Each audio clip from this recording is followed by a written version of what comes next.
Hola, ¿qué tal, jóvenes? Buenas tardes, buen día donde nos estén observando.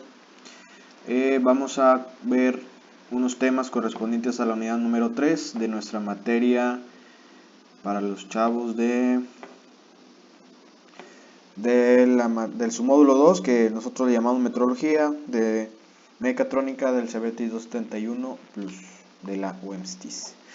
Bueno, ya pasamos la unidad 1, que es introducción a la metrología, la unidad 2, que son mediciones dimensionales, y vamos a la unidad número 3, que ya si ustedes han hecho dos pequeñitas tareas, y vamos a profundizar eso, mediciones eléctricas y de tiempo.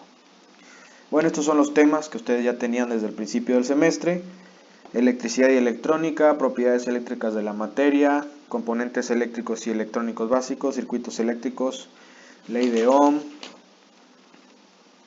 circuitos serie, paralelo y mixto, cálculo de variables, mediciones eléctricas básicas, características de una señal eléctrica y mediciones de señales eléctricas. Bueno, vamos a empezar entonces con la unidad número 3. Bueno, ya. Primero, que ustedes ya vieron qué es la electricidad, qué es la electrónica, qué diferencia hay entre estas dos. Entonces, esto les va a ayudar tal vez a comprender un poco más de esto, espero. Primero, ¿qué es una corriente eléctrica? Aquí dice, la corriente eléctrica es la velocidad de flujo, la velocidad que lleva el flujo de la carga en un material conductor. El número de electrones, cantidad de carga que fluyen más allá de cierto punto en una unidad de tiempo determinado. Determina la corriente. La corriente eléctrica es el flujo de carga eléctrica que recorre un material. Su magnitud física se representa con la letra I latina mayúscula, siendo su unidad el ampere o el amperio, abreviado A. Entonces, ¿qué quiere decir la corriente eléctrica? Yo siempre les explico, trato de explicárselos muy fácil. Entiendan a la corriente eléctrica como el flujo de electrones a través de un conductor en un instante. Eso es la corriente eléctrica.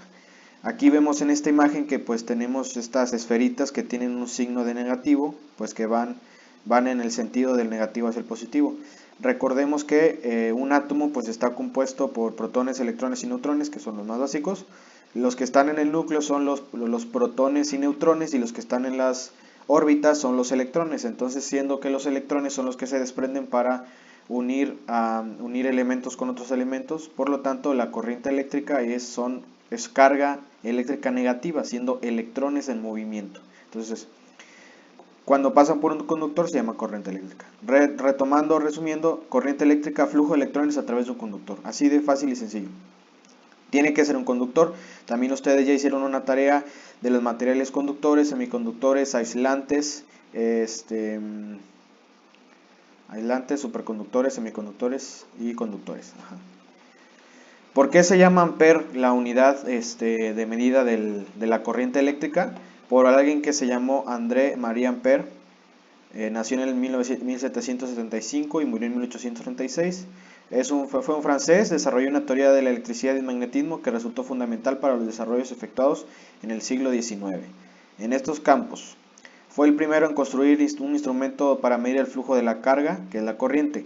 La unidad de corriente eléctrica fue nombrada en su honor. Entonces, esta persona que vemos aquí, francés, André Marie Ampère, tiene una ley, la ley de Ampère, que la vamos a ver cuando veamos máquinas eléctricas, se las explicaré.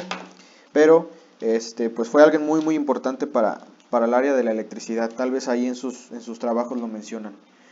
¿Y a qué equivale un ampere? Bueno, un ampere es la cantidad de corriente que existe cuando cierto número de electrones, cuya carga total es de un coulomb, el coulomb es la unidad de carga, es la unidad de medida de la carga en el sistema internacional, pasa por un área de sección transversal. Entonces, I es igual a Q entre T, siendo Q la carga, que se mide en coulombs, y T el tiempo. De tal manera que la intensidad de la corriente eléctrica es coulombs entre segundos. Cuando tenemos un coulomb y un segundo, podemos tener un ampere. Entonces, eso es la corriente eléctrica. Espero. Cualquier duda, pregunta, si no entendieron, por favor escríbanme aquí en los comentarios del video, o en el Classroom, o a mi número, o mándenme un correo si no lo entienden. Ahora, ¿qué es el voltaje? También llamado tensión eléctrica o diferencia de potencial, es una magnitud física que se puede definir como el trabajo por unidad de carga ejercido por el campo eléctrico sobre una partícula cargada para moverla entre dos posiciones determinadas.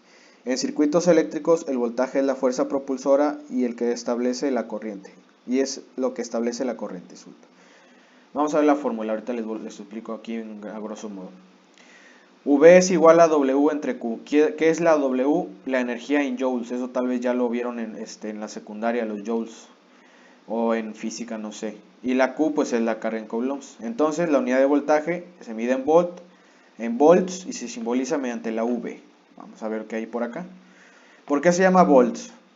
Por alguien que se llamó Alessandro Volta, un italiano que nació en 1745 y murió en 1827, inventó un dispositivo para generar electricidad estática y descubrió el gas metano. Volta investigó las reacciones entre metales disimilares y desarrolló la primera batería en el 1800. Entonces por eso la primera batería, obviamente de corriente directa, no se puede almacenar la corriente alterna, recuerden, la diseñó, la inventó Alessandro Volta. Por eso le vamos a llamar a esta unidad de medida del volt, ¿no? Voltaje. El voltaje proporciona energía a los electrones, lo que les permite moverse por un circuito. Este movimiento de electrones es la corriente, la cual produce trabajo en un circuito eléctrico. Básicamente, así como les expliqué la corriente, que es el flujo de electrones a través de un conductor en un instante, el voltaje es la fuerza con la cual estos electrones se van a poder mover, es decir, la aceleración o la velocidad con la cual los electrones se van a mover a través del conductor. Si nos vamos a vamos a hacer una analogía de una autopista de coches, pero cuando veamos también la resistencia. Entonces el voltaje simplemente es el trabajo, la fuerza que requiere, la velocidad que requiere de mover los electrones de un cuerpo a otro. Bueno, vamos a ver esta imagen. Bien, aquí abajo tenemos los que son de color rojo, son los electrones. Entonces vemos que hay una circulación de electrones del cuerpo A al cuerpo B. El cuerpo A, como nosotros vemos, tiene muchos electrones. El cuerpo B pues tiene poquitos electrones. Entonces, ¿qué va a pasar? Pues el cuerpo A le va a pasar electrones al cuerpo B. Algo que también es importante mencionar es que la corriente eléctrica nace también por la necesidad de que todos los cuerpos tienden a ser eléctricamente neutros o a neutralizarse eléctricamente, de otra manera dicho. ¿Qué quiero decir? Que siempre los cuerpos van a buscar tener el mismo número de electrones que otro cuerpo. Por lo tanto, la corriente eléctrica sucede aquí porque el cuerpo A tiene muchos electrones y el cuerpo B tiene poquitos electrones.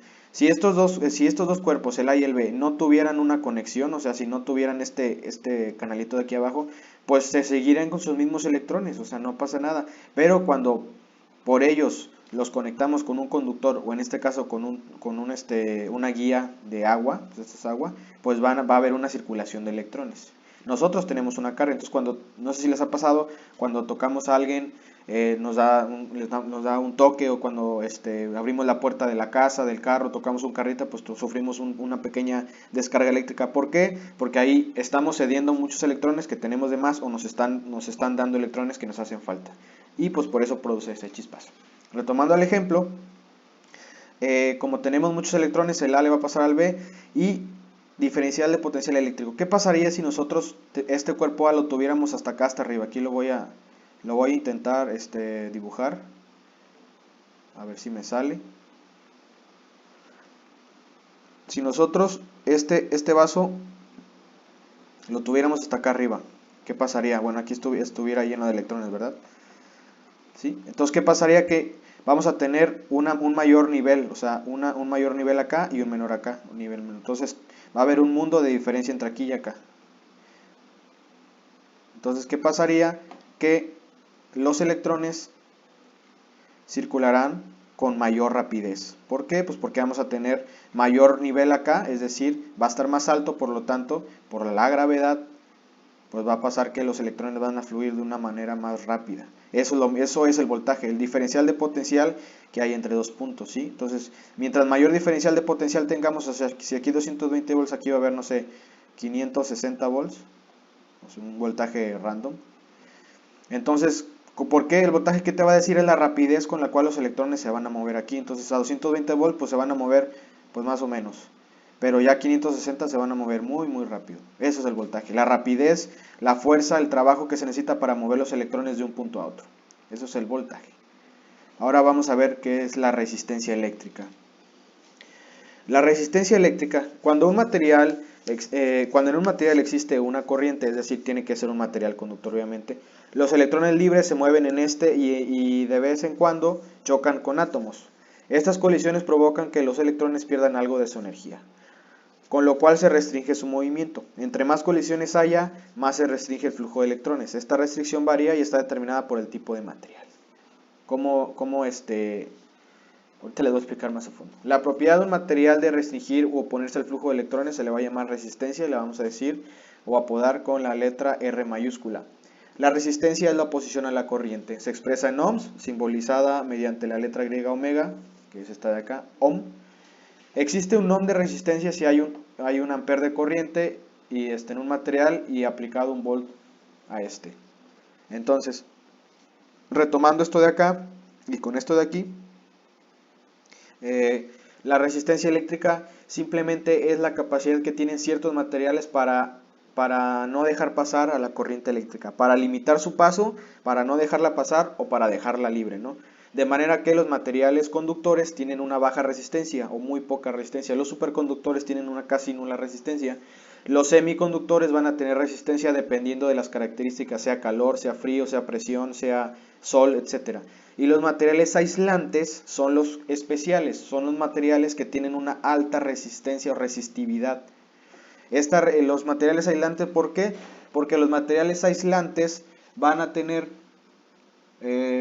muchos choques de corriente, muchos choques de átomos con la corriente, por lo cual se van a ir acabando se va a ir acabando su energía. Entonces vamos a verlo esto con este pequeño dibujo que es muy muy sencillo de entender.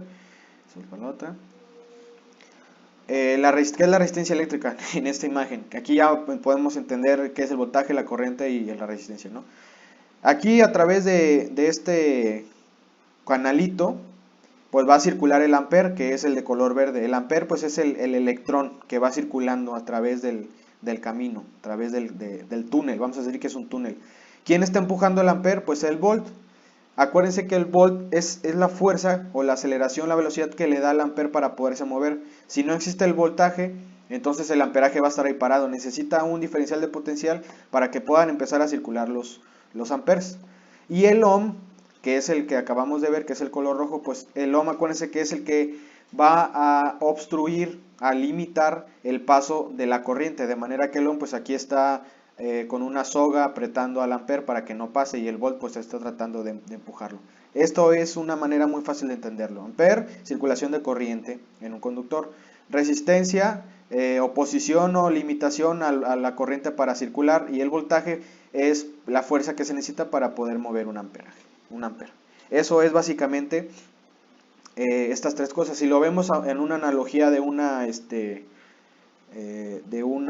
autopista, imagínense que los automóviles van a ser los amperes. La aceleración y velocidad de estos automóviles, o sea, pueden ir lentos o pueden ir rápido, pues es el voltaje. Y si hay semáforos, si hay cuellos de botella, serían el ohm. O sea, el ohm va a ser como que, digámoslo así, el tránsito, suponiendo. Los amperes van a ser los carros y el voltaje pues va a ser los carros. Por ejemplo, si va a haber mucho voltaje, que en la metáfora de lo que estamos utilizando, pues va a haber los carros, da de cuenta que es una autopista de alta velocidad, ¿sí? Si hay muy poco voltaje, pues es un camino, una terracería. Así más o menos es igual en los conductores. Si nosotros tenemos mucho voltaje, pues vamos a tener un cable grueso. Si nosotros tenemos poco amperaje y voltaje, pues va a ser un cable más delgado. Mientras más grueso sea un cable o un conductor, mayor capacidad de transporte de la corriente y voltaje va a tener. Entonces, si es una autopista con alta velocidad, significa que va a haber muchos amperes, muchos carritos a muy alta velocidad, y por ejemplo el tránsito, pues que sería el ohm, no va a haber.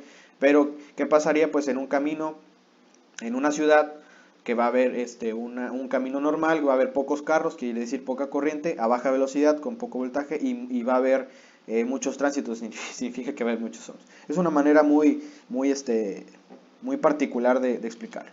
Bueno, esto sería la clase número 1. Bueno, sería la clase número 1 de la unidad número 3. Continuaremos con clases posteriores, les voy a subir más videos y más actividades al claro. Cualquier duda, sugerencia, comentario, háganla aquí al canal, al video, o si no, pues nos vemos en videollamadas. Saludos, que estén muy bien, cuídense y quédense en casa.